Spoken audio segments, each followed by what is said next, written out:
Hello दोस्तों, नमस्ते। स्वागत है आपका हमारे चैनल पर एक ऐसी वीडियो में जो आपकी जिंदगी की दिशा बदल सकती है। दोस्तों, एक पल के लिए आंखें बंद करके कल्पना करो, तुम्हारे सामने तुम्हारा सबसे बड़ा दुश्मन खड़ा है। वो तुम्हें घूर रहा है, धमका रहा है, तुम्हारी खुशी, तुम्हारा सम्मान, तुम्हारी जिंदगी सब कुछ छीनने की कोशिश कर रहा है। तुम्हारा खून खौल रहा है, दिल जोर जोर से धड़क रहा है, हाथ कांप रहे हैं, मन कर रहा है कि अभी गाली निकालो, मुक्का मारो या हथियार उठाकर हमेशा के लिए खत्म कर दो। लेकिन रुक जाओ, एक गहरी सांस लो, क्योंकि अगर तुमने गुस्से में ऐसा कुछ किया तो तुम खुद हार जाओगे, जेल जाएंगे, परिवार बर्बाद हो जाएगा और वो दुश्मन हंसता हुआ बाहर घूमता रहेगा। लेकिन अगर तुम चाणक्य की ये एक अमर नीति अपना लो, ना गाली गलौच, ना हथियार, ऐसे करो वार कि शत्रु उठ नहीं पाएगा, तो तुम्हारा दुश्मन खुद ब खुद इतना कमजोर हो जाएगा कि कभी दोबारा सिर उठाकर देखने की हिम्मत नहीं करेगा, बिना तुम्हारे हाथ गंदे हुए, बिना कानून के शिकंजे में फंसे। ये कोई जादू टोना नहीं है दोस्तों, ये बुद्धि का शुद्ध खेल है। चाणक्य ने सदियों पहले सिखाया था कि असली जीत गुस्से से नहीं, धैर्य और प्लानिंग से होती है। आज की इस वीडियो में मैं आपको एक पूरी कहानी सुनाने वाला हूँ, शुरुआत से अंत तक। ये कहानी इतनी लंबी और गहरी होगी कि आप अंत तक जुड़े रहेंगे और लास्ट में मैं बताऊंगा कि इसे अपनी रियल लाइफ में कैसे अप्लाई करना है। अगर अभी से लग रहा है कि ये वीडियो स्पेशल है तो अभी लाइक कर दो, सब्सक्राइब कर लो और बेल आइकन दबाकर नोटिफिकेशन ऑन कर दो। चलो कहानी शुरू करते हैं। एक छोटे से गांव का नाम था सुंदरपुर। गांव चारों तरफ से हरे भरे खेतों से घिरा हुआ था। सुबह सुबह कोयल की कूक सुनाई दी थी, शाम को सूरज डूबते वक्त लाल नारंगी रंग आसमान में फैल जाता। गांव में एक युवक रहता था, नाम था आर्यन। उम्र करीब 26 साल, कद लंबा, कंधे चौड़े, लेकिन चेहरा हमेशा शांत और मुस्कुराता हुआ। आर्यन का परिवार छोटा लेकिन बहुत खुशहाल था। उसके पिता रामेश्वर जी दिन भर खेतों में मेहनत करते, माँ सरला देवी घर संभालती, पूजा पाठ करती। छोटी बहन रिया सिर्फ 16 साल की, स्कूल में हमेशा फर्स्ट आती। गांव वाले आर्यन को बहुत प्यार करते थे, क्योंकि वो कभी किसी की मदद करने से पीछे नहीं हटता। किसी का बैल बीमार हो जाए तो रात भर जागकर देखभाल करता, किसी की बेटी की शादी में पैसे कम पड़ जाए तो अपनी बचत दे देता। लेकिन गांव में एक ऐसा आदमी भी था जिसे आर्यन की ये खुशी बिल्कुल बर्दाश्त नहीं होती थी। उसका नाम था करण सिंह। करण गांव का सबसे अमीर और क्रूर जमींदार था। उसके पास सैकड़ों एकड़ जमीन थी, बड़ा हवेली था, दर्जनों गुंडे थे, पुलिस से लेकर तहसील तक सब उसकी जेब में थे। करण का स्वभाव बहुत घमंडी था। वो मानता था कि गांव उसका है और सब उसके गुलाम है। उसे आर्यन की लोकप्रियता खटकती थी। वो सोचता था, ये गरीब किसान का बेटा इतना सम्मान कैसे पा रहा है। एक दिन करण ने फैसला कर लिया कि आर्यन की खुशी छीननी है। उसने पहले रामेश्वर जी की जमीन पर नजर डाली, फर्जी कागज बनवाए, कुछ अफसरों को घूस दी और एक झटके में सारी जमीन अपने नाम करवा ली।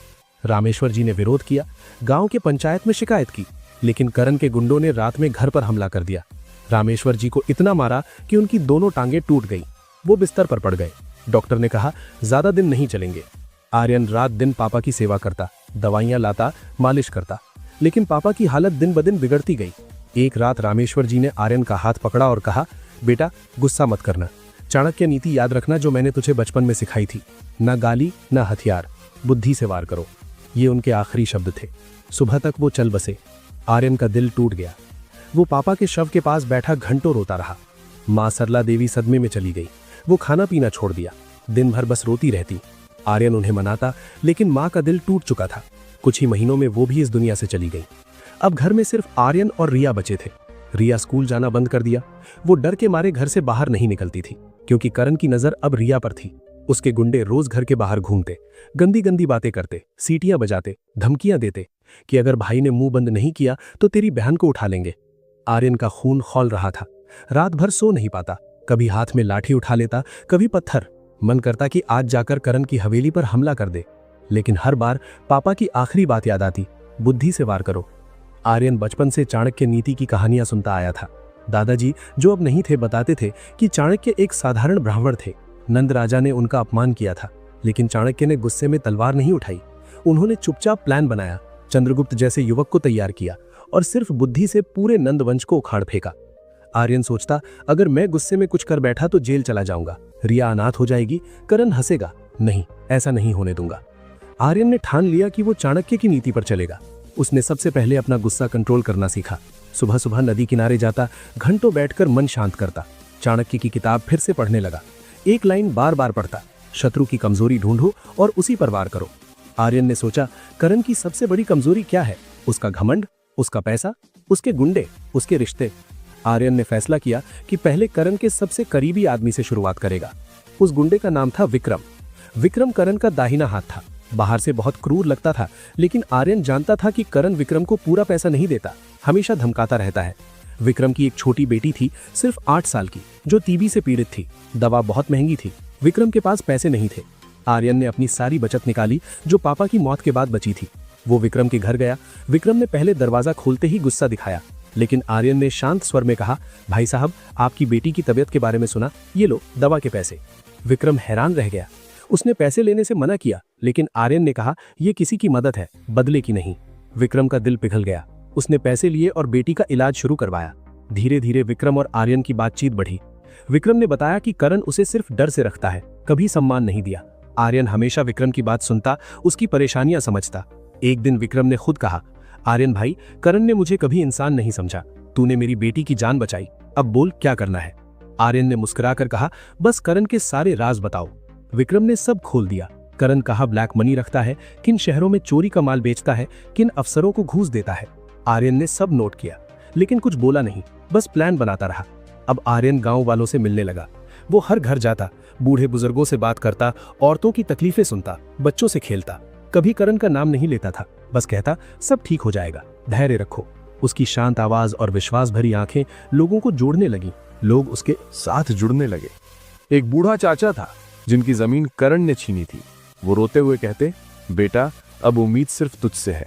आर्यन उनके पैर छूता और कहता, चाचा जी, बस साथ दीजिए। एक दिन करण को यह सब पता चला। उसका घमंड जाग उठा। उसने आर्यन को अपनी हवेली बुलाया। हवेली के दरबार में करण सोने के सिंहासन पर बैठा था। चारों तरफ गुंडे खड़े थे। करण चिल्लाया, क्या गांव में राज करना चाहता है? लोगों को भड़का रहा है? तेरी बहन को अभी उठवा लूंगा। आर्यन का दिल जल रहा था। आंखों में आंसू आ गए। रिया की याद आई, लेकिन वो शांत रहा। मुस्कुराया और बोला, मालिक, मैं तो बस लोगों की सेवा कर रहा हूं, आपको तकलीफ क्यों हो रही है? करण गुस्से में गालियां बकने लगा, थप्पड़ मारने को उठा, लेकिन आर्यन चुपचाप खड़ा रहा। करण और गुस्सा हुआ। उसने कहा, अब देख, तेरी जिंदगी नर्क बना दूंगा। आर्यन बाहर आया तो अकेले में फूट फूट कर रोया। रिया को गले लगाया और बोला, बहन, अब ज्यादा दिन नहीं, बस थोड़ा धैर्य। अब असली प्लान शुरू हुआ। विक्रम की मदद से आर्यन ने करण के बाहर के बिजनेस पार्टनर्स को गुप्त चिट्ठियां भेजी। उनमें करण के धोखे के सबूत थे। अफवाह फैलाई कि करण अब कमजोर पड़ रहा है, उसका माल चोरी हो रहा है, पुलिस जांच कर रही है। करण के दूसरे गुंडे डर गए। वो सोचने लगे, अगर मालिक डूब गया तो हमारा क्या होगा? एक एक करके गुंडे करण को छोड़ने लगे। पहले विक्रम ने छोड़ा, फिर बाकी। करण का बिजनेस डूबने लगा। खरीदार भागने लगे। यहां तक कि करण की पत्नी और बच्चे भी नाराज हो गए, क्योंकि आर्यन ने चुपचाप उनकी भी मदद की थी। बच्चों को स्कूल में दाखिला दिलवाया, पत्नी को सम्मान दिया। करण पूरी तरह अकेला पड़ गया। वो रात रात भर रोता, चिल्लाता, गुंडों को बुलाता, लेकिन कोई नहीं आता। उसका घमंड टूट चुका था। वो जो कभी गांव का राजा था, अब दरवाजे बंद करके अकेला बैठता। अंत में उसने फैसला किया कि गांव छोड़ देगा। एक रात चुपके से सामान बांधा और कहीं दूर चला गया। मजदूरी करने लगा, कभी वापस नहीं आया। आर्यन ने कभी एक गाली नहीं दी, कभी हाथ नहीं उठाया, लेकिन बुद्धि का वार इतना गहरा था कि करण हमेशा के लिए उठ नहीं पाया। गांव में शांति लौट आई। आर्यन ने एक छोटा स्कूल खोल दिया। रिया फिर स्कूल जाने लगी, मुस्कुराने लगी। गांव वाले आर्यन को सम्मान देने लगे। वो अब गांव का अनौपचारिक नेता बन गया था। लोग उससे सलाह लेने आते। एक दिन एक लड़की आई, रो रही थी। बोली, मेरा बॉयफ्रेंड धोखा देकर चला गया, मैं उसे बर्बाद कर दूंगी। आर्यन ने कहा, बेटी, गुस्सा मत करो, चाणक्य की नीति अपनाओ, खुद को इतना मजबूत बनाओ कि वो देखकर जले।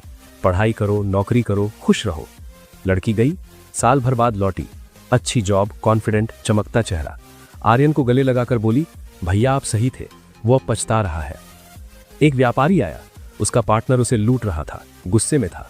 आर्यन ने कहा, गाली मत दो, कोर्ट मत जाओ अभी, चुपचाप सबूत इकट्ठा करो, अपना अलग बिजनेस शुरू करो, पार्टनर को अकेला कर दो। व्यापारी ने वैसा ही किया। कुछ महीनों में उसका बिजनेस चल पड़ा। पुराना पार्टनर दिवालिया हो गया। आर्यन की जिंदगी अब बदल चुकी थी। वो नदी किनारे बैठता और चाणक्य की किताब पढ़ता, सोचता, पापा आप सही थे, बुद्धि सबसे बड़ा हथियार है। दोस्तों, ये कहानी सिर्फ आर्यन की नहीं, ये हम सब की है। चाणक्य क्यों कहते हैं, न गाली न हथियार?